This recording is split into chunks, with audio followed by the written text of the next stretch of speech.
If the American slave owners from 1619 to 1865 would have had their way, Black America wouldn't exist today.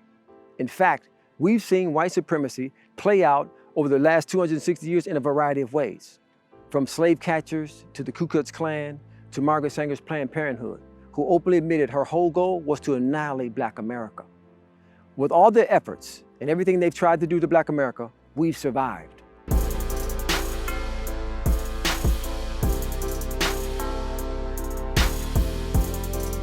For the escaping slaves, this famous foot of ferry was the last stop in their quest for freedom.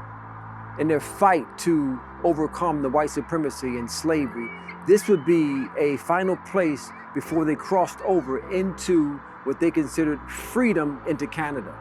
Although their quest ended here, the physical fight ended here, the fight for economic freedom begins here for the American descendants of slaves.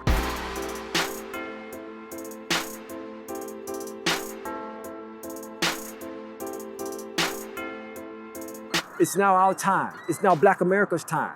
God is for Black America. And our new book, Reparations Now and Why, will give you the blueprint of God's heart and God's desire for Black America, to pick up the fight for Black America to be reparated because of the work that our ancestors put in.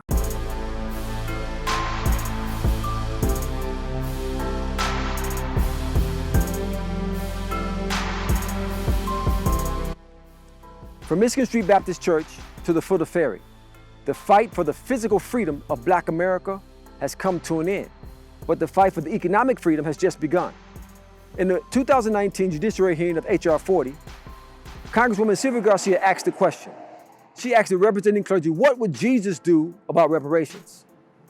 Although the clergy didn't have an answer, that question stirred me to go before God and find out exactly what the will of God is for all of the oppression that Black America is going through, from slavery to the systemic economic oppression we face today. Our new book entitled Reparations Now and Why answers those questions. It gives you the exact blueprint of how God handled oppression back in the biblical times, right up into our time today.